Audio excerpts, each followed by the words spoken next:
Hello, dear fans, friends, and subscribers. This is your host Ram, welcoming you to your daily edition of the Cricket Happening Show. And on this daily edition of the Cricket Happening Show, it is going to be a full match report on the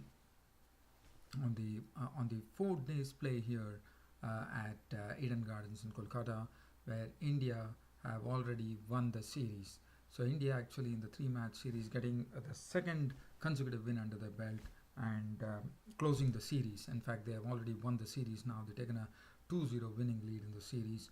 And also in this particular win against New Zealand, what India did is India actually displaced Pakistan from the top spot, as now India are the number one test ranked team after this particular win. Previously, as you know, Pakistan were the ones who were on the top. Now Pakistan have been displaced, and India are the number one as far as ICC cricket rankings in tests are concerned. And also, this was just a matter of what is going to happen, because we know the writing was on the wall. It was always going to be a very difficult task. But I still thought that the New Zealand batsmen really gave it their all. But again, it was very difficult to survive against the Indian spinners. Now, and especially as you know, yesterday itself we saw that the pitch was actually playing truant. It was actually behaving in a very odd manner. So let's see what really happened today. So it all started with so India winning the second test by 178 runs, and Riddhiman Saha. He did this in the first innings too. What one really liked about Riddhiman Saha is the ability to actually to withstand all the blows on the body. And even today we had a lot of instances where Riddhiman Saha was taking a lot of knocks on his body. And so definitely we know that India has got a very gutsy wicketkeeper after Dhoni has left the scene. And not only that, he picked up two 50s in both the innings, and for which he was named man of the match. And I'm very happy that Riddhiman Saha was named man of the match. It can give him immense encouragement, because it was not easy out there on this pitch with variable bounce. But what Riddhiman Saha did is just guts it out there like as the first innings, and that helped India to be 263 all out, and thus setting New Zealand a target of 376 runs for victory.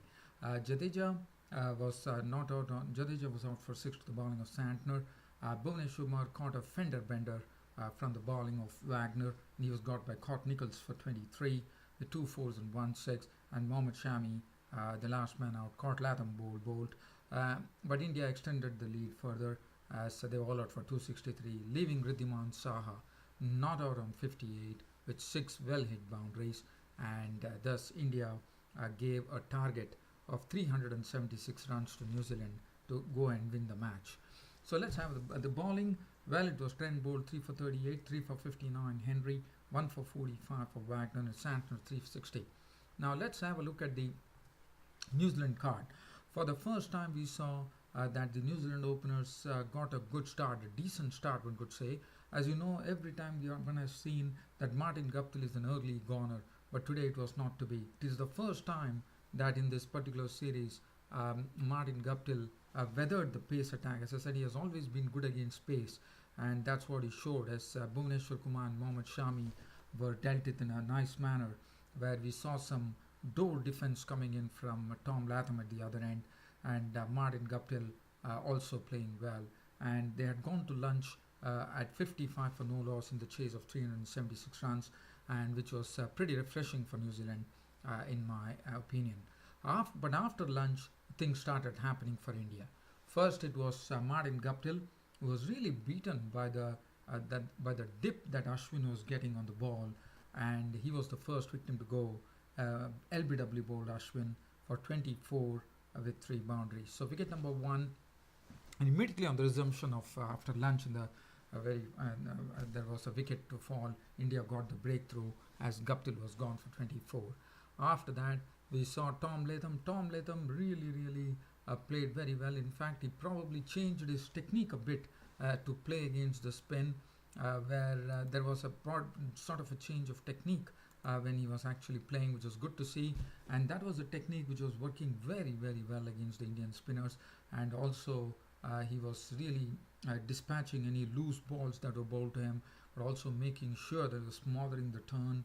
And also, one more thing that one saw from Latham is that Latham really, really fought it out for New Zealand over there. And one end, Latham was keeping it very, very solid, but Jadeja actually got Henry Nichols to actually nick a ball where Rahane took the catch, and Henry Nichols was gone. Henry Nichols was gone, but not before Henry Nichols contributed 24 with two boundaries. So that made it 104 for 2, but definitely Tom Latham and Nichols also put up a very good partnership. After 55 runs were put up by Guptill and Latham, Henry Nichols joined in and really gave a very good company to Tom Latham, who was looking solid at the other end, and the score had gone past the 100 mark, but Nichols fell at that score. So that made it 104 for 2.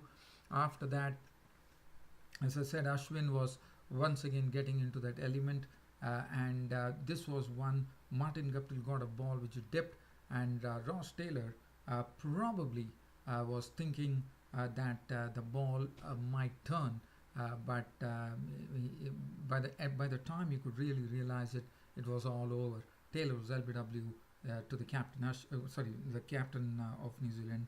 Ross Taylor was LBW bowled Ashwin for 4, which made it 115 for 3, and then Latham was joined in by Lew Cronky. Now Lew Cronky, as he normally does, he's one who was good. So Tom Latham was looking solid at the crease at the other end, and Lew Cronky joined him. But Lew Cronky today was not given much opportunity to score in the scoring areas. India bowled very well to Lew Cronky, I thought, because normally Lew Cronky gets away with a lot of boundaries, but today it was not to be.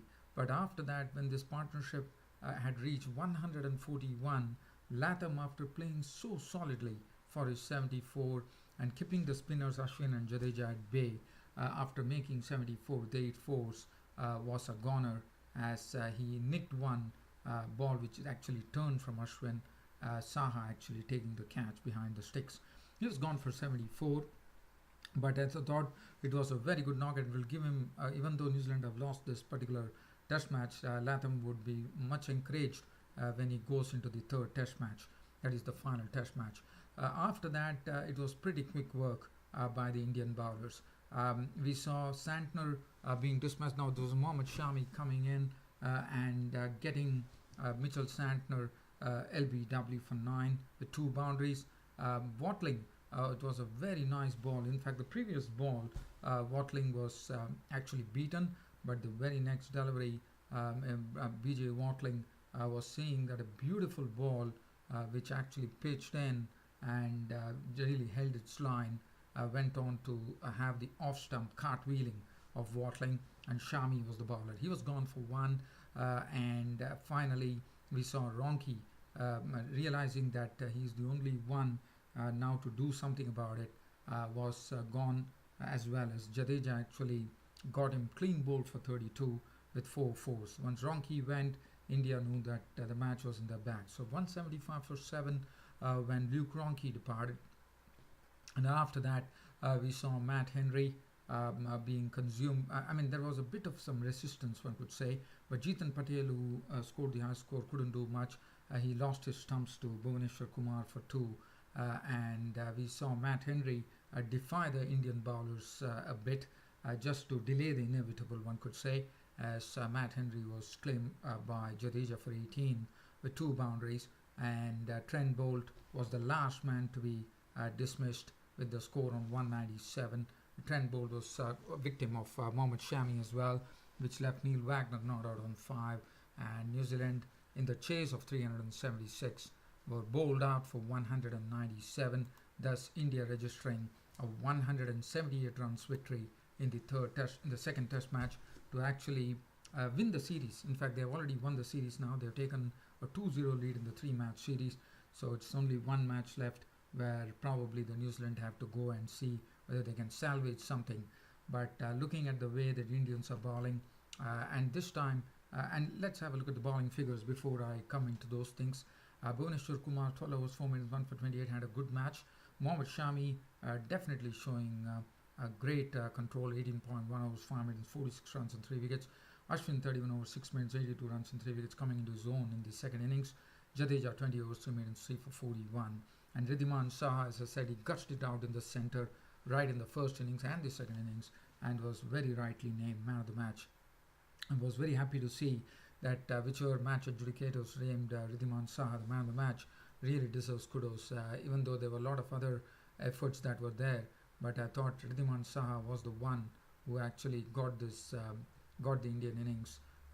Even though there were some big contributions with 250 contributions, I think after getting this man of the match, I'm sure this great motivation for Ridhiman Saha, and we definitely have got a very, very good wicket. India has definitely got a very good wicketkeeper batsman now. And as far as this match is concerned, one thing that I can say, Latham actually showed that if you could change the technique and deal with the spin, you could be quite successful.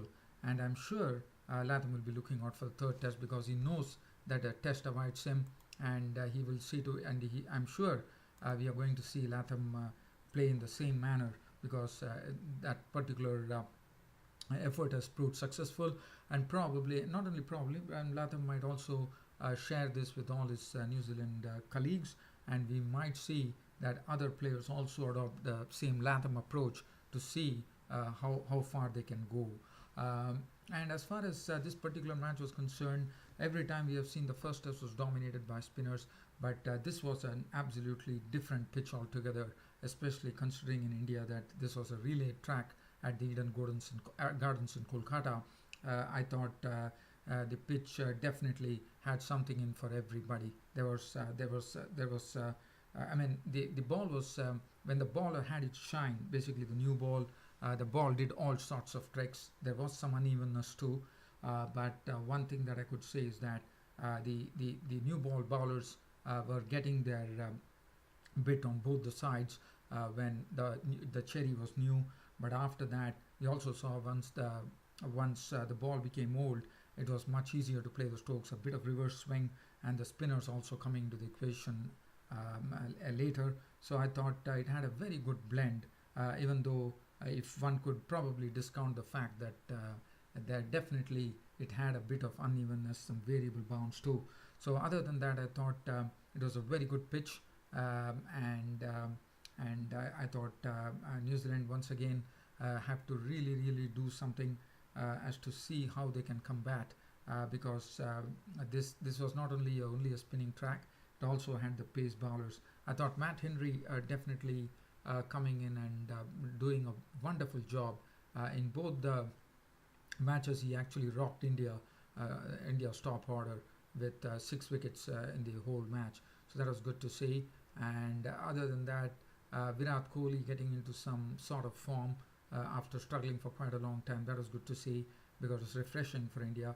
And Martin Guptill for the first time, even though he couldn't make any major contribution, but definitely we saw that Martin Guptill could get over his initial nerves when the spinners came, and put up a first 50 partnership for the first wicket for New Zealand. So these are the things that New Zealand could take, and Latham's batting there.